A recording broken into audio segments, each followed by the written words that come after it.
You're listening to Around Comics.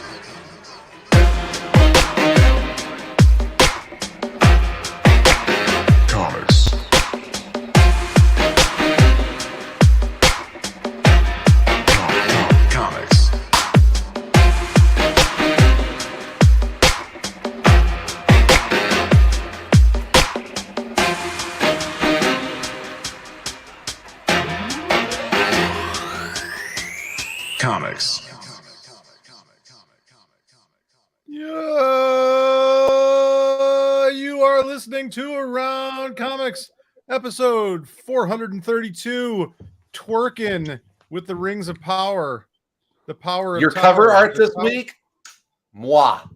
A little chef's kiss on that. A little Chef's bit of kiss. Great cover art. The ultimate Little ring of She-Hulk power and- is a wedding ring consecrated in the eyes of God. Wow. Okay, Tom. I didn't know we were. Wow. Tom's getting Between Very, one man and one woman. It's been a long day. one man and a woman. Marriage, Yeah. the rings of It's power. One man and maybe multiple women, depending on what era we're talking about. If this is the first time you've heard One it, man I and- don't believe that. That's not true. It could be a man and a Only, man. only a woman and a women, only women under 25 years old. If you're Leonardo DiCaprio, Yeah, did you guys know that Leonardo DiCaprio likes much younger women? Shocking. what? Yeah. What? Yeah. What? Wow. What? Yeah. Best Shocking, line, shocking. best line from It's Amelia guys. after What We Do in the Shadows this week. I was always faithful to all of my 37 wives. Mm. Mm. Almost every time. Let's Almost get into every it, guys. Let's talk. You guys were arguing about Tolkien. Tolkien. I heard you. We were talking about that was an Tolkien. off mic discussion. Yeah, but it was hot, man. There was juice in that. Squeeze that.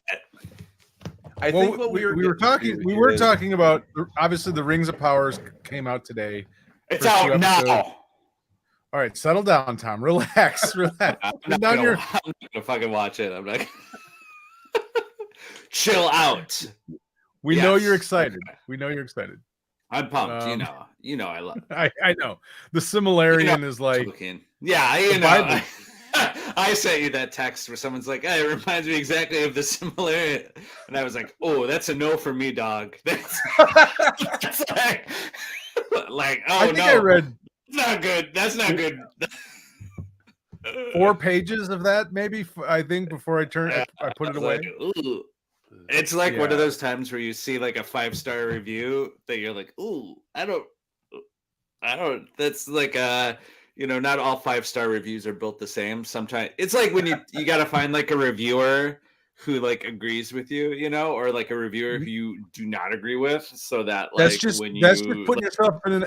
That's just putting yourself in an echo chamber, buddy. That's just you got to listen to contrarian No, views. to Tom. calibrate yourself to like what is like. Oh, if this is the type of review, it's like I might need to be cautious going into.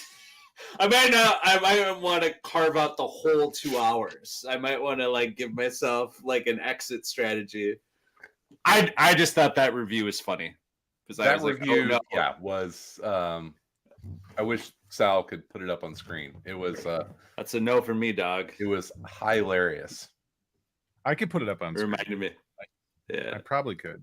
Let's see. Let me see if I can find it. We Here. had our reactions to it. That was the one where I was like, "Oh my god!" My camera switched, different angle. Yeah, what's going on? We What's we going on lost with you you? for a We got a new angle for Tom.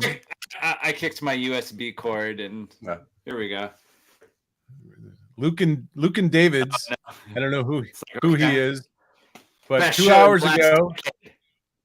Just breathtaking. This is what I have been dreaming about when I first read the summer. I was like, oh no. This actually fits like the perfect format. Oh, I just kicked my fucking cord again. This Have you fits been the drinking again, format- Tom? No. Are we I gonna haven't, get actually. excited, I'm Tom, ex- again this week? No, I'm just like exhausted.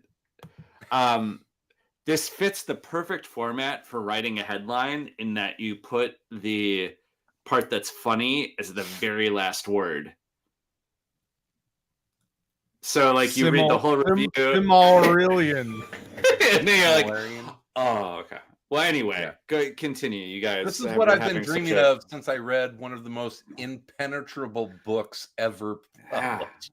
I want to talk to this dude because I'm like, first of all, you finished it. Second of all, you're like, this is what I've been dreaming of. But continue. Yeah. I have so many thoughts. I think there's a meta commentary about all the things we've been talking about like, I don't know. I read a few reviews of it, which I won't go into because I think, people should watch it themselves before they get too like involved into what people think of it. But I do think it's interesting, like in light of talking about like All-Star Superman, and you talk about like someone writing something that sort of like captures the essence of a character or a story and sort of like recontextualizes it. And then you sort of look at something like Lord of the Rings, where it's so different to me than like than superhero comics in a way, because I'm sort of like, I always think about like Lord of the Rings and like where, like Morrison and Quitely kind of find like, as I keep using the term juice, because that's just where I'm at, because I just had some lime juice like a couple minutes ago, some limeade. Like they found like the thing in that story that's compelling and talked about it. And then I was sort of on my long train ride home today. I had the longest possible transit ride from work to home. I was like, what is the actual thing in Lord of the Rings that's like got the juice to it that you're like, that if you were like looking for the thing to like build a story based on Lord of the Rings, what's the thing that I think you build it around? I mean, I think it's very much an answer in my head. To me, it's very much like superhero comics, where it is the meek, saving the world. Someone that is overlooked. Someone light versus dark, right? Yeah. Well, that's, I mean, on a very high level, it's good versus evil. Of course, that's pretty much any story. But I think, to me, it's the tale of this race, and specifically one particular hobbit who is overlooked and not thought of as heroic. And I think that, to me, was the thing that made Lord of the Rings eventually a very popular book, was the idea that it was about the sort of overlooked character in this world who had to overcome more than, I mean, it's a little easier to be a hero if you're Hercules than if you're a hobbit. And I think to me, that's what the attraction to that book was, on a high level. I think there's a lot of things in that. Yeah, but even within that structure too, it's like the idea of like Samwise and Frodo, and like the idea of like what makes like the hero, what makes like the like character that you least expect to be like the most courageous. Like that's where the thing that's in there. It's surprise. I think most of the time a story's essence is, as readers or as viewers, as people that enjoy stories, I think most of the time we like to be surprised. And a good story, essentially, like I said, once again, at a high level is setting someone else with expectations and then subverting those expectations in a pleasant way, or sometimes in an unpleasant way. I mean, that's ultimately like the formula of creating a story on a very basic level of like setting up expectations and then subverting them to a reader's satisfaction. That's, that's kind of just storytelling 101. And so I think that's Lord of the Rings. If you look at before Lord of the Rings, heroic stories, I mean, I don't know that there was a lot of fantasy stuff outside of like mythology, but if you look at mythology, the heroes in mythology were very heroic, prototypical, and the hobbits are certainly not. Yeah, it's Beowulf. They're the before that, right? Well, there was more than Beowulf. Yeah, I mean, the as far hobbits as like fantasy, actively avoid adventure. and like Right. They're they he eat sets a it up lot of within the breakfast. story. Yeah, and Yeah, they like to be many comfortable and lazy, and they're they like to nap and smoke pipes and eat all the time, and they're not adventurous. And I this am a one big believer in hobbit, second breakfast. yeah, I mean, it's this idea of like, in some ways, I think most people probably can relate to a hobbit much more than they can, Mhm. Gandalf. Gandalf even. You know what I mean? Yeah, it's like, but Yeah, but yeah, even so within that's it too, like he finds ways of like it isn't just Frodo who surprises you as far as absolutely. like like they all do, like they all the Hobbit that go on the journey in their own moments show like their own resilience and their own surprisingness to like how willing they are to like put themselves in danger to like Mhm. complete this task, so it's like it's almost like he subverts that and then like subverts it again and finds a different way within the story to have different characters subvert it in different ways, like the way Samwise does it is much different than the way Frodo does it, which is different from how like Pippin does it, which is like they all kind of have their Or own moments of or like even like doing that. Thorin Oakenshield or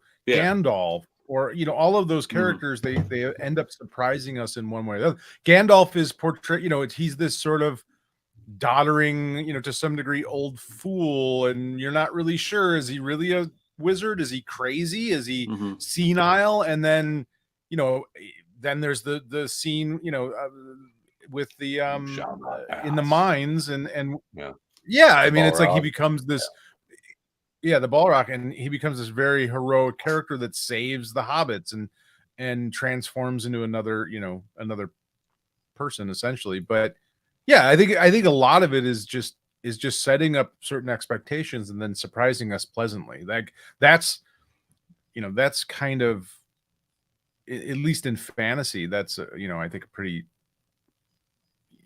common theme. Um but before Tolkien, I don't know that a lot of stories were told that way. It's like, you had at least fantasy stuff, you had some, but mythology was much more about like classically portrayed heroes Mhm. and that kind of a thing. So yeah, I mean, I don't know. How do you, especially when you're a kid and you read that, um you're looking at like hobbits are essentially kids. Nobody really respects them. Everybody overlooks them. They're little. Nobody really pays them Mhm. much attention. I mean, that's kids. That's how kids feel all the time. And that Yeah. was Joe Galuzik is on YouTube, and he has a point. He said the Hobbit started off as bedtime stories for Tolkien, that Tolkien told his kids, and it got more serious as his kids got older. But it's like, if you're a child, like you want a story about a child, about essentially children. Well, hobbits are that thing. I mean, they're very much how a child, I would imagine, feels in a day-to-day kind of a thing. People just overlook you. And that's what hobbits Isn't were. They that were kind of over. what Stan Lee and Kirby and Ditko and the original Marvel bullpen kind of tapped into that. I mean, that was the draw of Spider-Man, right? That's the draw Absolutely. of Billy Batson. Is Rob, that's the kid who becomes a hero, right? Mhm. Yeah, I That's think the appeal. absolutely. But also in Peter Parker's context appeal. of, I was gonna Go say ahead, also Tom. in context of Tolkien's experience in World War One, Yeah. and like the idea of something terrible happening that you can't really do anything about, and you just have to like kind of experience it, and you can have your own like victory, but something terrible is happening, and like you can't avoid it, and you can't like subvert it, and you can't like it's like, yes, the good guys win, but like it's Had a not great like a thought. total like Had a a great lot thought. of really bad stuff happens, and like there's no way to avoid it. Yeah, I and mean, I think, I mean, you see the fingerprints of early 20th century all over Tolkien's work. It's, there was the war to end all wars, and that's, you see that reflected in the work, as these hobbits go out into a much larger world to play their parts, and in different different ways and different militaries, and yeah, I'm just it's fully well, and reclining. I mean, even just the idea of like machines versus nature. I mean, that's a huge part of sure. the Lord of the Rings, and that was World War II. You had, for the first time, you had sort of this mechanized death taking lives and destroying countrysides, and just devastating nature and humanity. And you see that in the Lord of the Rings for sure. And I think it's beautifully. I mean, it's beautifully done in the movies. I think Peter Jackson certainly understood that, and the tearing down of trees to create, the war machine that Sauron. You know what I mean? Like it's just this perfect little allegory of man versus nature kind of thing, or machine versus nature, I guess. Yeah. But books I are don't long as know. fuck, though, What's that? those books are as long AF. Those are long books. Oh, for sure. Yeah. They are long. They're certainly. I have not read the book. I read them when I had a lot more free time in my life. Yeah. I read them years and years ago, and I've read them multiple times, and I've not gone back, and I probably will die before I ever go read them again. Is it a case where the source material, I don't want to say that it's been overtaken by the adaptations and that kind of stuff, but those books are a slog. I mean, They they're a slog, move at a rhythm that we don't move at anymore right? with Yeah. a lot of things. But like there is a certain charm to that. There's like I don't know. I whenever my friends and whenever the topic of Lord of the Rings comes up, I always bring up Tom Bombadil as like this weird ass like character that's in the books that, like, of course you can't put in a movie. Like, what, you can barely understand what this character is like in a book. Like, who is this? Like a guy who wanders around and he sings songs, and we have like 3 chapters where they're just hanging out with this guy, and then he goes away, and it's like has almost no actual bearing like on the plot. It's just like this weird part of the story that happens, and then it's like, and then that ended, and then we went back. It's like, yes, we will cut that out of the movie, because like we can't have, I don't know, a 45-minute section about this weird giant who just like sings songs to them, and it's like even Outrage in those books, when you get to the end, there's like a whole nother section after the end where they go back, and it's like, oh, like our town's been ruined by industrialization, and like all these, like it just doesn't move at the rhythm that like we're used to how stories move, kind of like reading like, Silver Age comics, right? Well, I mean, like slower, right? Like there's almost like not a discernible, like it's like this is the setup, and this is like the moment of like action, and then this is the denouement. It's almost like it kind of like goes up and down, and like you kind of don't exactly know like what's gonna happen, and it's like the rhythm is hard to pick up. Like it doesn't quite move the way we see stories move now. Yeah, it's a totally different story structure. Well, it was the 1950s. There weren't, there weren't nearly as many channels. The 30s, right? Didn't he write it in the 30s? Well, the Hobbit was the 30s, but the Lord of the Rings was the 50s. Okay. Yeah. I just go to the Led Zeppelin era. There was there wasn't any Star Trek The Next Generation to watch on rerun to understand like a tight story structure, like the beats you got to hit before that second commercial break, Wasn't he also like a linguist or something? That wasn't. Oh yeah. So he was really into sort of like the etymology of language, and he created languages, you know, and like some of it was sort of like, you know, I mean, I think that I like The Hobbit is essentially a children's book. And then by the time he got to the Lord of the Rings, it was like, okay, I'm writing it's almost like his ego just sort of got to him and it's like, well, now I'm going to show the world. You know, he had this successful book, The Hobbit, and then but then it's like, well, now I'm going to really unleash. Yeah.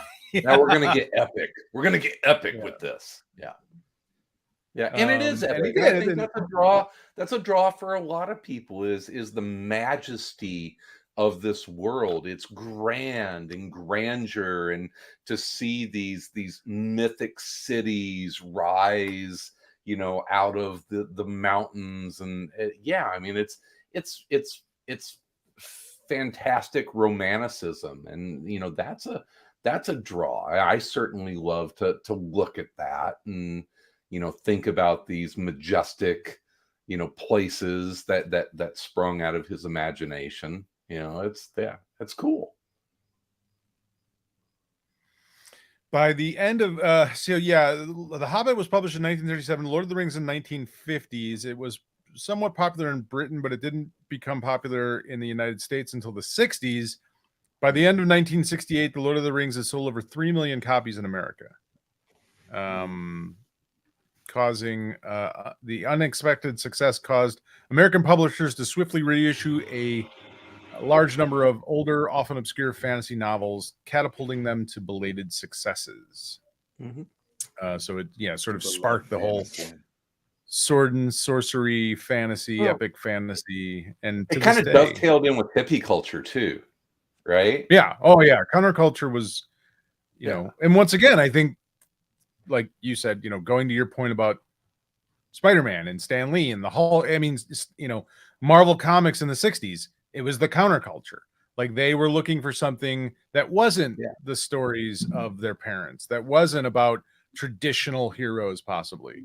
And you know, and we're kind of back to that maybe today. I mean, I think we went, you know, in the 80s and 90s, most, at least films that were action film, you went through this, you know, huge sort of like couple of decades of action films and action stars that were, you know, bodybuilders and martial artists and, you know, incredibly buff looking dudes and Schwarzenegger, Jean-Claude Van Damme, and, you know, guys like that.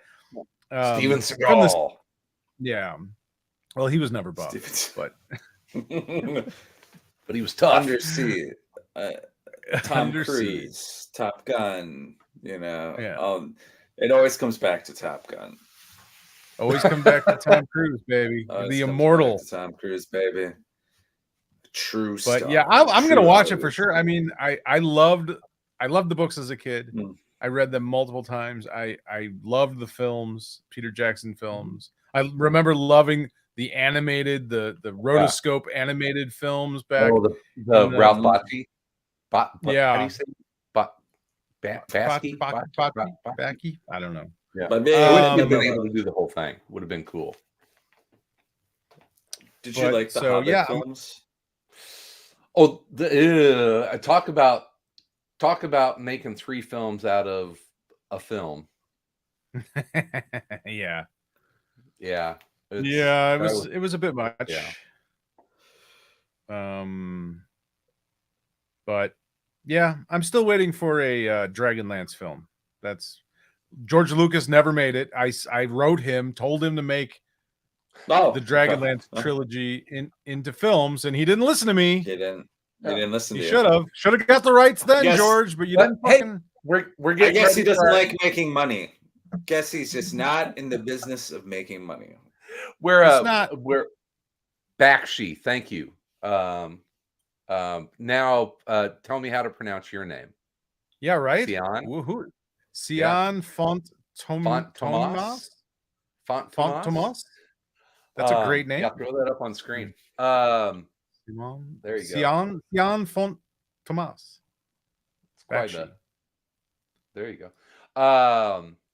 Where was I going with that? I don't know. I'm lost now. Go ahead. Nick Lindsay says, you guys do this the same time that Drink and Draw with Dave Johnson, Dan Panosian, and Joe Quesada. You guys should do a crossover show with them. Yeah, I don't think they're that interested. I don't think in carrying us on their show. Yeah, I don't think they care. I don't think that they're.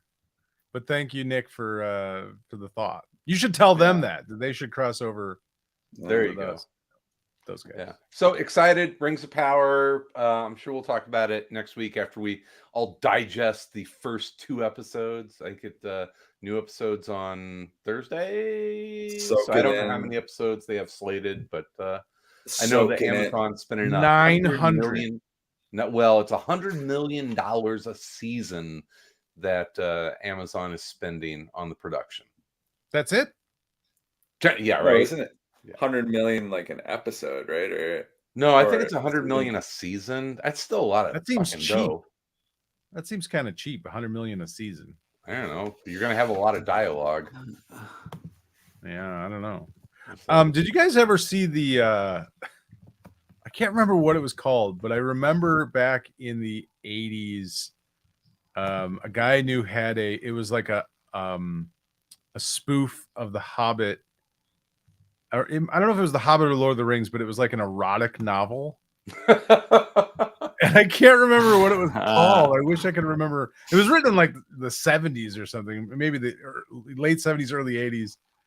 And I can't. God, I wish I could remember what it was called. It was pretty funny. I mean, it was a joke, but it was a full like paperback novel, and it was sort of like an erotic. Lord of the Cock Rings. No, it means something. I mean, there's a lot of places we can go there. I'm sure there's plenty of them now, but this was I just can't remember what it was called. I don't know. I'll try and find it, but I just didn't know if you guys maybe had ever heard of it before.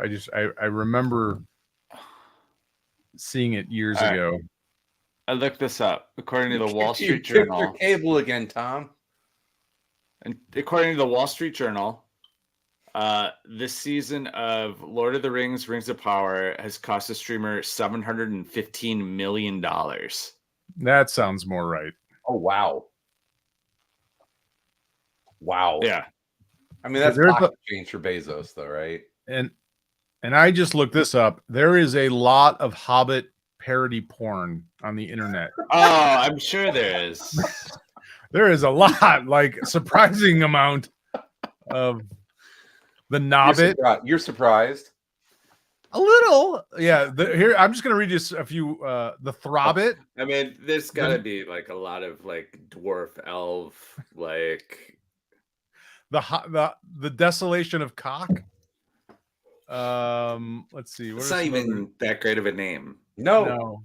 Dick Man, the Erotic Adventures of Dick Man and Throbbin. Let's see. Lord of the Rings porn.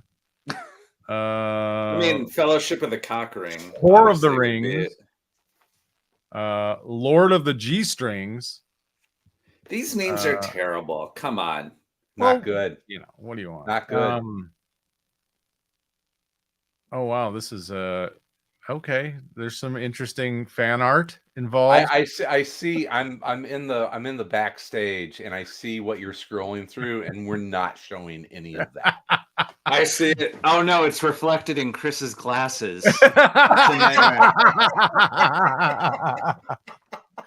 Board of the Rings. Is that maybe that might be it? Board of the Rings. Board of the Rings. That could be it. Yeah. It's like that Nicolas Cage movie where he's like investigating like a snuff film, and there's just like all these scenes where he's like, like he's just like Nicolas Caging all over. It's like Chris with the reflection of like the Hobbit porn in his glasses, just like Board of the Rings was it? It was a Harvard Lampoon novel written by Doug Kenny and Henry Beard. So it was. I just remember. I don't know if I ever actually read the whole thing, but I think I read parts of it, and it was kind of funny. Yeah, I might have to pick up a copy of that. That'd be an interesting. I'd probably read that quicker than I'm ever going to read Lord of the Rings again. Yeah. Trudge your way through it All right. once more. The brilliant Doug Kenny, the genius. I don't know Doug Cunny. He was basically behind all of National Lampoon, and Oh, okay. he was the heart and soul of National Lampoon, but also kind of fucked up and troubled. And there's a Oh. great documentary on Amazon or Netflix, Fat, Drunk, and Stupid, I think it's called. Oh yeah. Yeah. And it's about, a lot of it has to do with Doug Kenny. And Okay. yeah. I watched that years ago. Let's switch to comics because I want to come back to some TV stuff in a little bit. Did you guys check out Amazing Fantasy 1000 and shit. DC Saved by the Belle Reve? I read one of them. Okay. Amazing Fantasy 1000. They're both anthologies, so I read a few stories out of both of them. I stopped reading Amazing Fantasy around 900. There we go. You dropped it, Tom. You dropped the ball. I dropped it. I know. I didn't know they got back. It was. I don't know what It doesn't- numbering they're picking up. If this is like I don't know None. what There's no Amazing numbering. They Fantasy- just decided. I guarantee it's not based on anything other than they're like, whatever, we'll start. Sure. So yeah, hey, can I hire this Sion Font Tomas as our intern or something? Because he or she just seems to have all of the information I need that I can't ever come up with in my brain. So I may Yeah. need to hire this person as my, All right. executive Sion, producer. you're the fifth Beatle. You're As in. your brain. Yes, I need someone to take over for my brain that doesn't work. Brain to remember things. A futile and stupid gesture was the actual name of the documentary. Fat, drunk, and stupid is no way to go through life. That's a better name for a documentary, in my opinion. That's but also great line. so there you go. All right, what? So Amazing Fantasy 1000. I'm shocked. I'm amazed. We got to 1,000. Like I couldn't believe Yeah. we actually got to 1,000. That's pretty impressive. Didn't get for- canceled. yeah, that it didn't get canceled. Spider-Man's, I think we should, toast or maybe a round of applause for Amazing Fantasy making it to 1,000. Good job, Amazing Fantasy. You did it. You did it.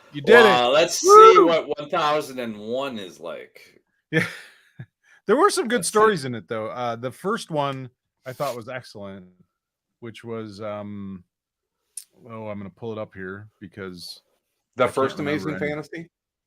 no, the first Amazing Fantasy was excellent. No, the first story in Amazing Fantasy 1000 Oh. I thought was excellent. It actually kind of made me almost tear up a bit. Oh no, you got emotional. I got a little emotional with it. Yeah, little Uncle Ben story, right? little Uncle Ben in it, and anytime Peter Parker, which amazingly enough, like I was thinking about it as I was reading this, and I'll go to the last story. The last story is by Neil Gaiman, and it's okay. I don't really. It's not like Neil Gaiman's best work, but it's an okay story. But as I was reading it, and he was sort of talking about it's sort of autobiographical about his interaction with Spider-Man, his first meeting of Spider-Man kind of thing. And he starts talking about like all the events in Spider-Man's life that he's gone through. And I was like, yeah, all of those things happened 60 years ago. Like, when was the last time someone wrote a fucking Spider-Man story that was important to the mythos of Spider-Man? Ooh, that's a great question. And, like, why is it that we love Spider-Man? More and more Mhm. people, the last 10 years, Spider-Man has probably become more popular than he's ever been Mm-hmm. in any time of history. But it's all based on that original couple of first years. 35 Yeah. Yeah. issues, right? It's all here, right? Yeah. I mean, that's what I Yeah. mean. It's like, when was the last Yeah. time anyone even wrote a story worth of shit? And it's like, you have this anthology that talks about Peter Parker and why, and sort of gives you examples of why Spider-Man and Peter Parker is this great character, and yet rarely does anyone write Spider-Man like that. And it made me think about, like, All-Star Superman. It's like, why is it such a sort of like rare thing for writers of comics to actually write the characters like what made them popular, instead of trying to make the characters into something else. I feel like it almost goes back to like Frank Miller and Alan Moore again, of like, every writer is trying to make these characters something, like tell a new story, turn them into something else that they weren't. Batman, A Dark Knight changed Batman forever. It's Daredevil. But every writer since then has kind of been trying to do that, and no one really has. Bendis talks about that with Daredevil, that everyone that has written Daredevil after Frank Miller has been writing a love letter to Frank Miller. Yeah, and right? I think the same is true. I think the same is true with Batman and a lot of other characters. But it's just I don't know. I was starting to think about it. Like, there's some really cool stories in here, and they're simple, sort of tales about what makes Peter Parker and Spider-Man an interesting character. And it always gets me when it goes back to the simplicity of, with great power comes great responsibility. The simplicity of Aunt May and Ben and MJ, and that Peter gets knocked down and gets back up. And it's not really complicated. It just always, the things that are like important about that character, it always goes back to the very beginning. And why is it nobody seems to write Spider-Man like that in the comics? I think Stan Lee had talked about this years ago, where he said that what made Spider-Man work so well is that the stories were about him having to make a choice of, I have to go uptown to beat Doc Ock and save the city, or I have to go downtown and get Aunt May's medicine, or she'll die. Right. And that was it was throwing Peter into those those decisions that he had to make, and him being able to do both, right? Him being able to save the day for everyone, and at the end of the day, no one likes him. Yeah, that's always been part of Peter. I don't know. I just feel like it seems like writers, they look at these characters sometimes and they go, oh, well, that's out of date, or that's old fashioned, or that, I don't want to tell those stories anymore. But it's like, well, that's what made those characters great. And what you're doing is going to be forgotten next month. Yeah, I think it's a little bit like, I also don't know that Marvel's made space to tell those type of stories the same way. Like it or not, like there was All-Star Batman and Robin, there's All-Star Superman. Like, they've kind of carved out spaces for people to take these. And I'm sure there's Spider-Man stories that fall within that, but I guess I'm just having a hard time like remembering when any of those that were a big deal, other than like a calendar filler. Like, I mean, I would say the last story that I remember, a Spider-Man story that like fundamentally was like a tentpole moment, would have been him getting married. Oh, and before before that, it would have been like the black costume. You know what I mean? Like, those I remember a Web of Spider-Man story called Tears for Rhino that kind of changed the way that I looked at his rogues gallery. That story's like 30 fucking years old, right? Well, yeah, but I'm just saying, like, when if you were going to encapsulate, Spider-Man in his history, like, everything you would probably bring up is Tough, 50, yeah. 60 years ago. You know what I mean? Like, what are you bringing up in the last 30 years that is part of Spider-Man's mythos? Or, or very many characters in comics. Like, they're still just sort of hanging on. I mean, look at all the Marvel movies. All those movies are just based on their origins for the most part. And sort of live and die off of that. And how much of it really does anything to progress those characters in any way, or change those characters, or give you this sort of like, out of curiosity, now I'm thinking of other characters. Like, what stories do you think have like added to the mythos of other characters, like in the last like 30 years? Planet Hulk. that's a pretty good one, but that was 20 years ago. 15. Please tell me it's 15. I don't know. The 90s were like 10 years ago, right? I think Brubaker's run on Captain America was kind of redefining.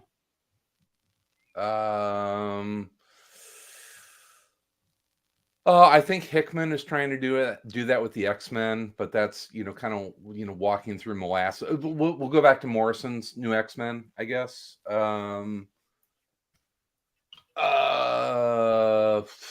After that, I mean, it's also just like even when like say like Batman, how it goes through Robins like it's crackers, but it's not really like, it's still the Dick Grayson kind of being Robin, and then there were Robins after that. It's like it still always goes back. Yeah. Or like, I mean, when a character dies to some degree, but then they always come back. Eventually. And I don't know. Like, it just, for whatever reason, it got me thinking about when I was reading this anthology, which I enjoyed. I really did enjoy the Spider-Man, the Amazing Fantasy 1000. I thought it was good. There were some really nice, cool little stories in it, but it was like, they're all just love letters. You know what I mean? They're all just love letters, which an anthology is going to be. Yeah. But no, I mean, I'm thinking now, I'm trying to think of like what, maybe not even like stories that all like are impactful on the canon of Spider-Man, but like even stories that, if I were to be like, what are the best Spider-Man stories of all time? Like, when's the last one that you would add to that list?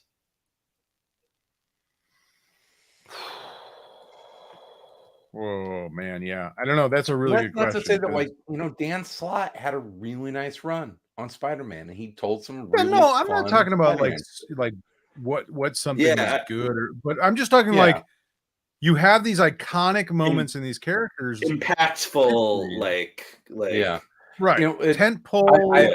I always go back to a conversation that we had with Matt Fraction way back in the day, where he said the job of a creative team, whenever you're dealing with an IP like this, is to tear them down and destroy them, and then as artfully as possible put them back together to hand off to the next team.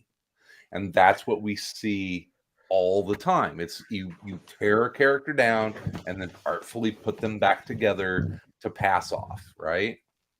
But I think that's the problem, is that because they've become IPs, and because they're owned by corporations that don't want to fundamentally change anything.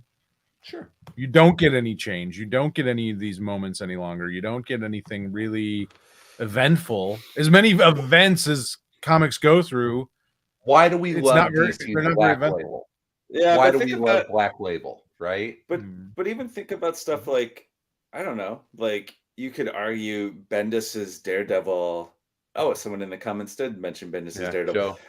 It he leaves it where it was, but I still feel like it's impactful to, I mean, I don't know. We're talking about a very no, amorphous thing. We're talking about he a very amorphous. he didn't leave it where it was. That was what was actually kind of neat and cool. Is that didn't he leave Daredevil in jail?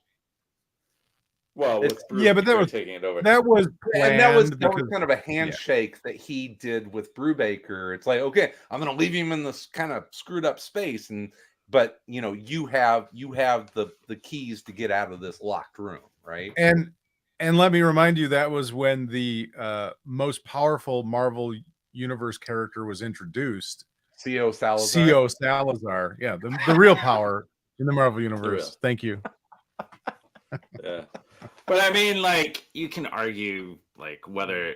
I mean, I guess to me, I'm like thinking about like impact being not necessarily just like a plot-driven thing, but a thing that's a memorable, like, emotional arc of like having that's my some sort point. of like some, you know. And there have been Spider-Man stories I enjoy. It's not like every Spider-Man story in the last 50 years is garbage. But I can't. Absolutely not. It's hard to think of one that left. Like, there's things that I'm like, I remember liking that, but I couldn't tell you a fucking thing about what It's actually. not like happened it's not the same as like Gwen Stacy dying or No. Norman Osborn becoming the Green Goblin, or you know what I mean. Like, the Iron Spider suit didn't really affect you at a fundamental level. I mean, it may have, but not in a good way, not in a positive way. I mean, it's interesting. I haven't thought about Spider-Man that way.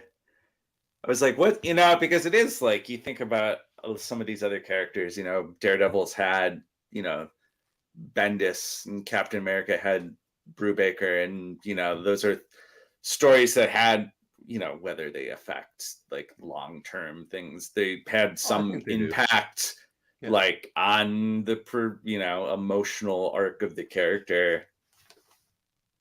It's like, Spider-Man, I'm trying to think of like what would actually count as that.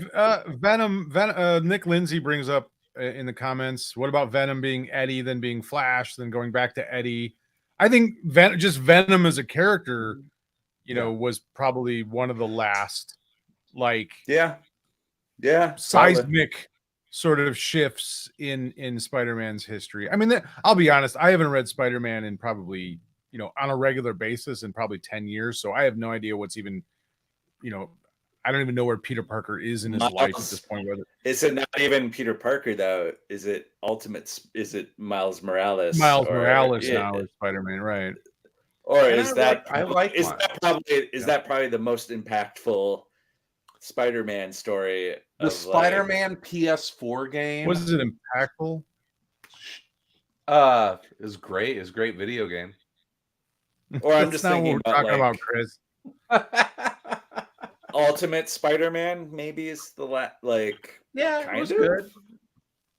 But the thing is, that's still a love letter. It's still a love letter to the original. It's basically recreating the original story and just updating it to the early 2000s. I'll go with Miles Morales then. Okay, that's fair. That's a seismic shift. It's a new character as Spider-Man. Or something. It's like 10. Well, how long ago was that though? That's a long time ago. We're working on. That's a while ago. 15 years ago. Yeah. Yeah, I mean, that's not recent, but it's at least somewhere since I've been born. Now it's just weird. I don't know. Like I said, for whatever reason, it just got me thinking about it. Reading the Amazing Fantasy 1000 of like,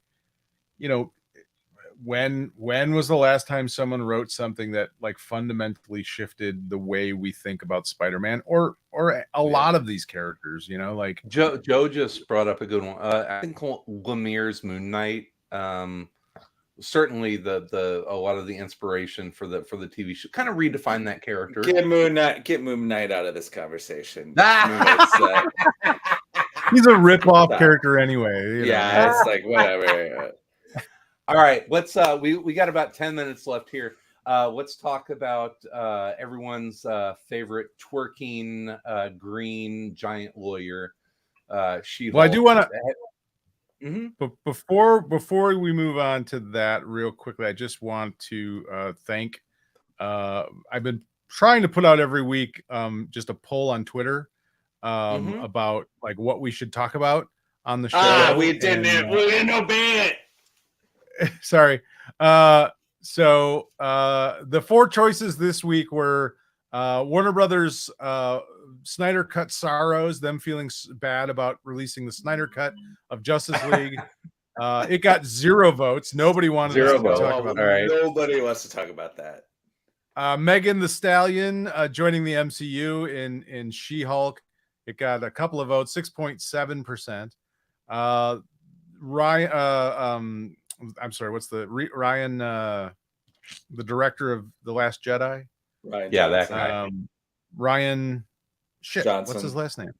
Johnson. The Thank you, brothers. Right, Yeah. Ryan Johnson, coming out in Empire magazine and sort of doubling down on his feelings for The Last Jedi. And then the big winner was Just Talk Comics. With 60% of the vote. People just want us to talk comics, so there you go. We did. Okay. We talked some comics. We definitely did. Some comics. We did.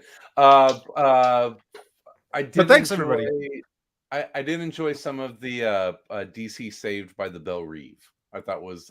I want to read more Gotham Academy. I was one of these days with that. One of these days, I need to talk about Cosmic Detective, the Kickstarter book from Jeff Lemire, Matt Kint, and David Rubin, which I've been enjoying, and it's a beautiful book that I ordered, I don't know, a long time ago, but it finally came out. I got it last week, and I'm about halfway through it. It's really excellent. If you like those guys, and I love David Rubin's work. I obviously Lemire and Matt Kint as well, but right. Yeah, it's a pretty cool book. So someday I'll talk about that in depth, maybe a little more. Nice. Maybe next week. I'm reading Tom King's Supergirl, Woman of Tomorrow. And I'm going to butcher this name.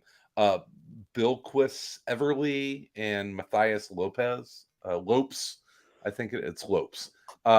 This is fun. This is weird. I bet it's not Lopes.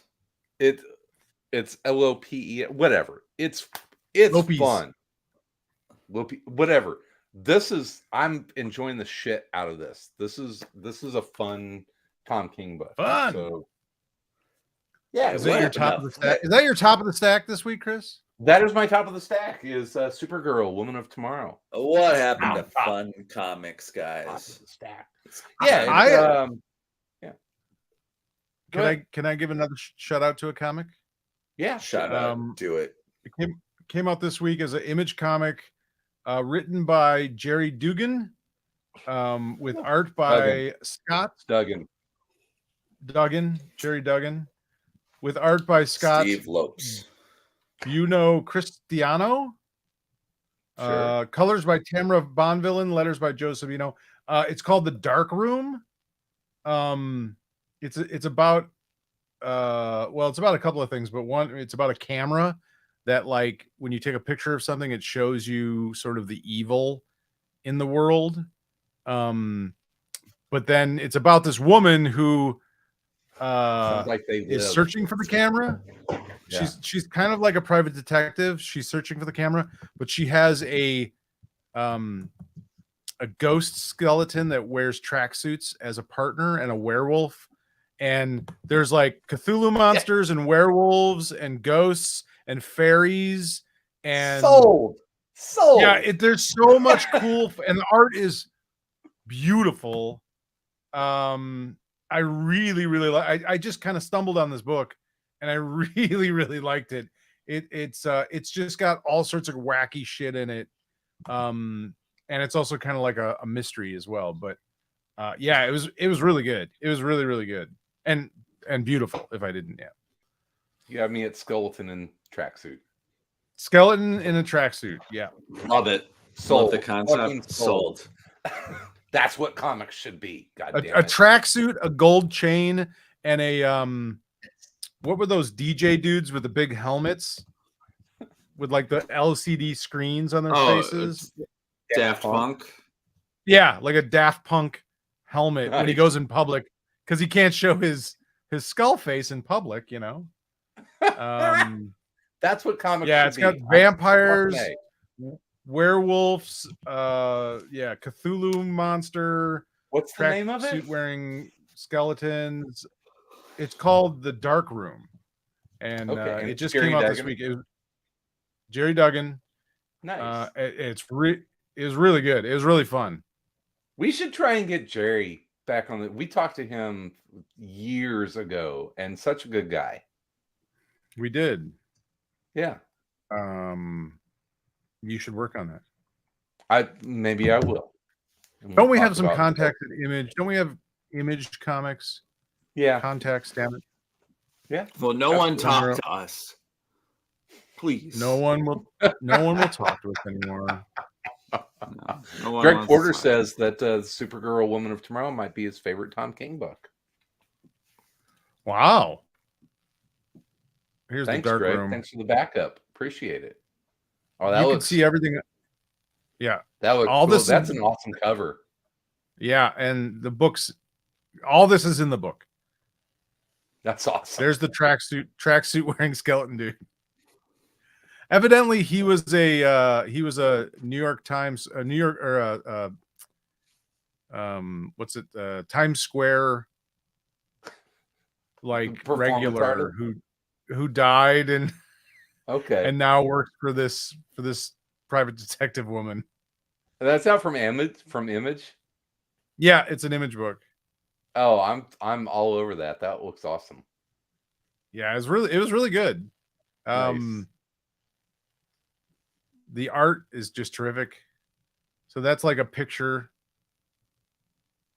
that the camera Oh, dude, takes. that looks and- awesome.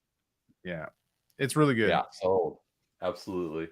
All right, let's finish up a little She-Hulk talk, and then we'll wrap. Did y'all watch the third episode of She-Hulk? I did. I'm frozen. Tom's Tom is frozen in frozen. time. Tom looks unimpressed. I haven't watched it yet. It's really good. I keep going back whenever and Tom, this is a credit to you. It's hard to do comedy.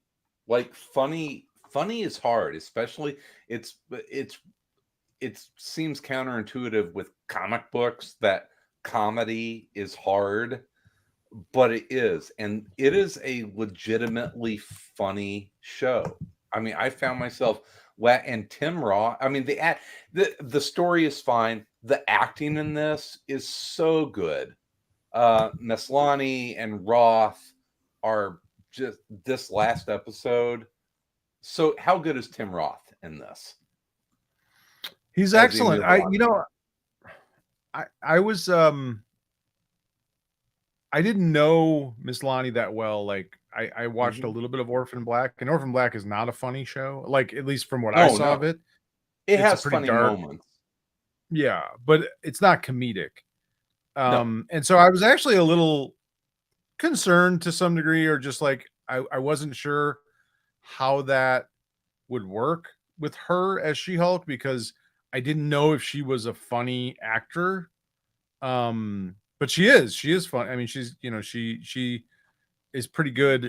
I mean, it's not like she's, Jim Carrey or something, or some sort of like hilarious actor, No. but she's got timing and she's funny, and they're writing her funny, and There's Yeah. this scene where Wong makes his exit out of the parole hearing, and she very awkwardly and delicately goes back to like set up the microphone on the witness stand, and I'm just like, that is really good physical comedy. I mean, she's a good. that whole physical scene lady. that whole scene was good, of her just being really frantic and Uncomfortable.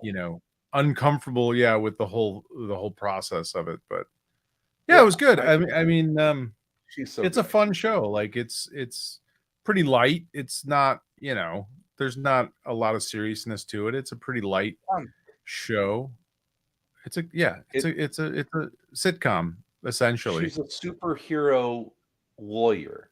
I had seen some criticisms, and it's kind of turned me away from any sort of internet criticism. And I understand the ridiculousness of being on a internet podcast criticism show, saying that internet criticism, that I'm kind of turning away from that. I understand the ridiculousness of that. The irony. The absolute irony of it. And people saying that the fourth wall breaking seems inconsistent and out of place.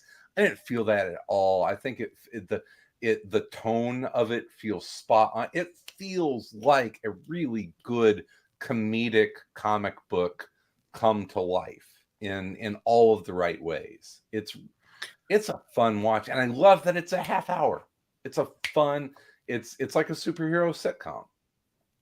I would say the fourth wall stuff they could probably do away with, and it wouldn't break my heart. I don't know that it's the best part of the show. I don't know that it really is adding much to the show, to be honest. But it's also not detracting from the show, right? No, I don't. Yeah, it's just sort of there. It's not. I wouldn't say it's the best part. I think it's a convenient reminder to the audience that this is not a completely serious show. This is not Falcon and Winter Soldier. This is, although I will say, comedic tone. I did like when she did it in this episode. Joe, it was done a couple of times. Broke the football. Yeah, Burn. Yeah, but I liked it when she did it initially in this episode, when she was sort of like using it to explain to the audience that this wasn't going to be a show with a guest appearance by everybody's waiting for Wong to show up. I get it. This isn't that kind of show. Wait a minute. And then she sort of backtracks on that and has to, it is that kind of But show. don't forget whose show this is. Yeah. Yeah, that was cute. I like that. And I love tying the A and B story together. I thought that was cute. Yeah, I did. The reason I felt like that to me didn't work is because it does feel weirdly out of place for that character, because it's not like she's like, why is she so sort of why is she aware of the audience? Storytelling, like the storytelling aspects of it, you know what I mean? Like if she was a writer, like if she was a TV writer, that would make sense. But so I can see where people sort of like there are some weird inconsistencies to it. Like the first time she did it, it made sense to me. She's like, wait a minute, this isn't that kind of show. But then it's like tying the A and B story. It's like, that's a little like trying to be too clever. That's the writers in the writer's room, sort of not actually being clever, but trying to be clever. You know what I mean? Like and you know what? I'm okay with that. It's that tone. I was just saying I can understand why people would look at that and say, yeah, it's inconsistent. Okay. But ultimately I watched the episode twice and I enjoyed it both times. And I haven't been able to say that about something in a long time. I don't know. I do get weirdly like bored with whenever, a show that I'm all for shows like this being about, feminist power and girl power and like empowering women. That's great. Not every guy in the show has to be a complete doofus.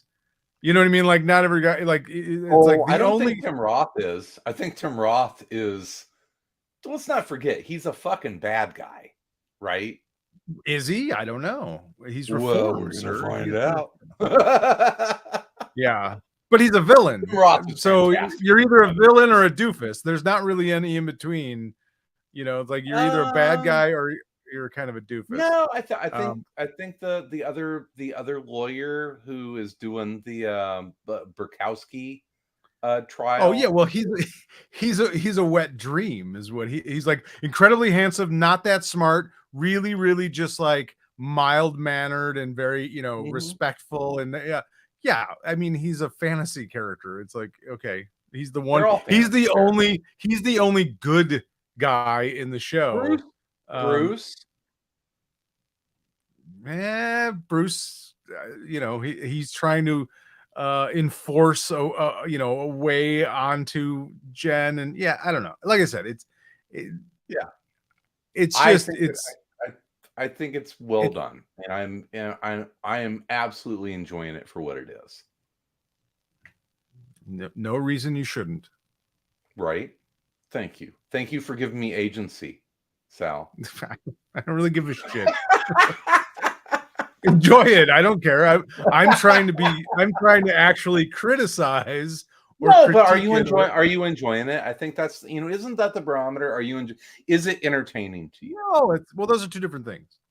Yeah. I know that is it entertaining, and are you looking at it with a critical eye? And and that's why I watched it twice. I watched it once to be entertained, and watched it twice to watch it with more of a critical eye. And I think that's, completely fair to do that. Yeah, I liked it. I'm enjoying it. Yeah, good. Awesome. That doesn't mean it's We perfect. It doesn't have to be. No, nothing. And you know what? I think we need collectively. Things don't have to be the worst or the best, and they can just be entertaining. And I think it's cutting into the. I mean, are people going to look back on this 50 years from now as being groundbreaking TV? Probably not. But it's fun, and I'm liking it. Yeah. Yeah. No, right. my point was simply that you can certainly look at the show with a critical eye, and there are valid points to make, if that's what you choose to do. If you want, Sure. if you're a critic, if you're a television critic, there are Mhm. certainly valid points you can make of criticism of the show. It's certainly that's by fair. no means a perfect show. No, My own that's personal, I certainly am enjoying it. I'm not looking at it with a critical eye. It's a silly, fun. It's fucking She-Hulk. I'm not going to take it that seriously. It is a comedic comic book show. Yeah.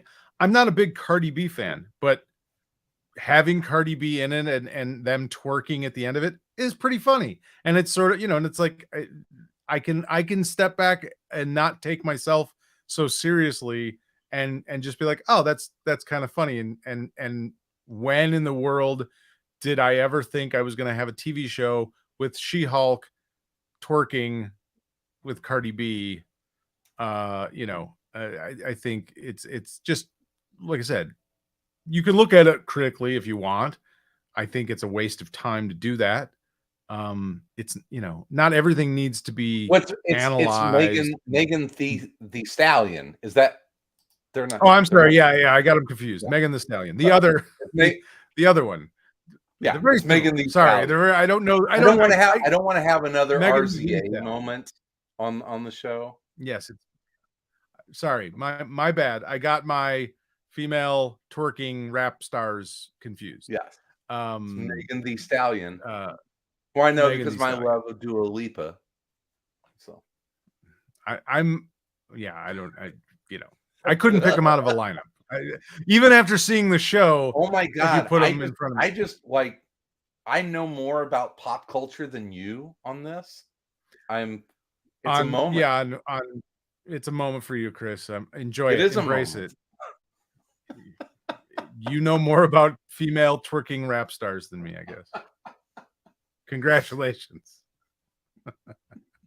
I feel like I'm yeah, I think that it's fun. Yeah. Joe Galuzik makes a really nice point here. This is actually a good example of what you're talking about earlier, a radical change made by John Byrne that everyone ran with. It's She-Hulk is not an A-list character in the Marvel universe. What? Beloved, how dare you? Beloved by many. But yeah, John Byrne kind of redefined the character. And people ran with that. Speaking of our next trade talks is the Charles Soule Law and Disorder Volume 1 of She-Hulk, which I think the TV show draws a lot from that. So we'll be talking about that next week, maybe the week after. So so we'll check that out. Last bit on She-Hulk before we finish up. What did you think about the Wrecking Crew? No, that was funny. Yeah, I it took me a second to go, oh, wait a minute, that's the Wrecking Crew. That's the Wrecking Crew.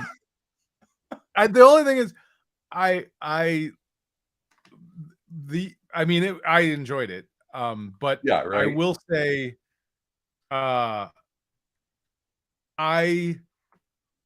have always been a fan of the Wrecking Crew's shitty, but like silly costumes.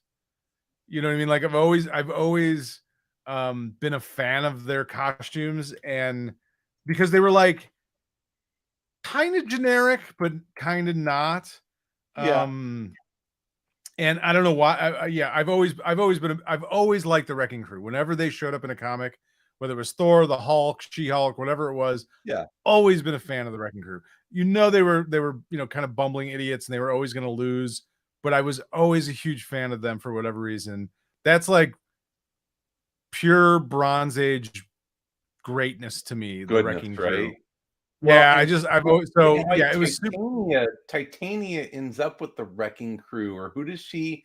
She ends up romantically. Well, she ends up with Absorbing Man. You know. Okay. I mean, Isn't her and Absorbing Man. Okay. Well, yeah. So, Wrecking Crew, She-Hulk, perfect. Yeah. I hope they come back. I hope they. Oh yeah. They're absolutely. And I hope they have back. I hope they have like costumes. I don't know what, like actual powers. Well, they never had powers. It was always the Asgardian weapons. They had they all had Asgardian. That's where they got their powers from. Well, yeah, they were originally themselves. Thor. They had no powers. Yeah, they were Thor rogues, right? Yeah, and then they kind of became Hulk. Yes, rogues. So. Yeah, it's kind of like the the Defenders, Luke Cage, I think, Power Man and Iron Fist, Spider-Man. I mean, they kind of like Captain America. They were in Alpha Flight. Strokes. Yeah. Created by Len Wein and Sal Buscema. God, Len Wein, 1970. Where would we be without Len Wein? Right. Like Wolverine. Yeah. I've always been a fan. So I hope we get more Wrecking Crew. And I will say this, as much as I love the Wrecking Crew, I am more than happy. I'm more than fine with them being bumbling idiots, because they always were. Like, that was sort of how they were portrayed from the very beginning. They were not the sharpest knives in the drawer. No, a bunch of meathead construction workers, essentially, with Asgardian superpower. I mean, if they are working towards like a retelling of Secret Wars, they're starting to put all of the characters together, because the Wrecking Crew was in Secret Wars. Yeah, She-Hulk. Titania. Ultron would have to come back, right? Well, maybe that has something to do with the Hulk spoiler, with Bruce leaving for space in episode 2 of She-Hulk. Maybe that's going to tie into Secret. Maybe I don't know. Going to the battle planet. So, all right. Well, let's wrap this one up, because I have some Rings of Power to watch. Want to thank everyone for chiming in on the comments section. Always enjoy the interaction. I want to remind you, you can get extra content by becoming a patron by going to patreon.com/Around Comics. You'll get some Tom verses. You'll get Sal and I doing ACTV. We've got our last K Billy Super Sounds coming up this week as we go over Once Upon a Time in Hollywood. What else we got, Sal? I do want to let people know on the Patreon. On iTunes and Spotify and those places, if you're listening to the podcast, the audio podcast, there are ads. If you're a patron member, even for the least amount, for just $1 a month, Mhm. you get ad-free versions of the regular show on Patreon. So just another bonus to be a patron member. There you go. Let me see what else we got. Looking through my notes. I think that's about it. Thanks everyone for listening. We appreciate it. We'll be back next Thursday with this here show. We're finally going to talk about Sal's Jeff Lemire and Matt Kent comic. I'll talk a little Supergirl, Woman of Tomorrow.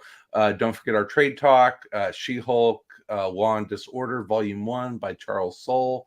And in the meantime, In between time, we're gonna be everywhere in and around comics.